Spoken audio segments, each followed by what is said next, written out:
ఒక క్రైస్తవుడు క్లబ్కి వెళ్ళొచ్చా? ఎందుకు వెళ్ళకూడదు? ఓ సోదరుడు అన్నాడు, నేను క్లబ్కి వెళ్తానన్నా మా ఫ్రెండ్స్ తో, నేను తాగను, నేను ఏం చేయను, జస్ట్ వెళ్ళి వాళ్ళతో కూర్చుంటా.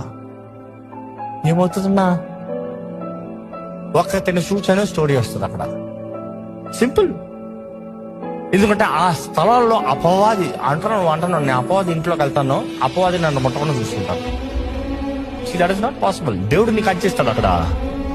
నీకు తెలుసు అది దేవుని సంబంధం కాదు, అది దేవుడు కోరే స్థలం కాదు. నువ్వు తెలిసి వెళ్తున్నావు, నష్టం ఎవరు తెచ్చుకుంటావు? నువ్వే. Denying the truth. పలానా వ్యక్తి నీకు శోధన అని తెలిసినప్పుడు అటు సైడ్ ట్రై కూడా చేయదు. Avoid at all cost. పలానా వ్యక్తి నీకు శోధన, ఇదిగో నీ ఆఫీసులో పలానా స్త్రీ ఉంది, ఆ స్త్రీ అంటే నీకు శోధన కలుగుతున్నా, అస్సలు అటు వైపు చూడకూడదు. By all means disconnect. ఇదిగో పలానా వ్యక్తి నెంబర్ నీ దగ్గర వచ్చింది, ఆయన ఏదో మాట్లాడాడు, నీ దగ్గర నెంబర్ ఉంది, నువ్వు చేయాల్సింది ఎంత? First delete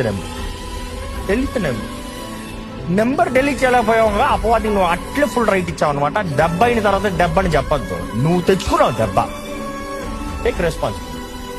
do not give a chance for the devil. అపవాదికి ఛాన్స్, అవకాశం అవ్వద్దు. అదే ఇందాక ఫస్ట్ రెఫరెన్స్ నేను చెప్పింది. Do not give the chance for the devil.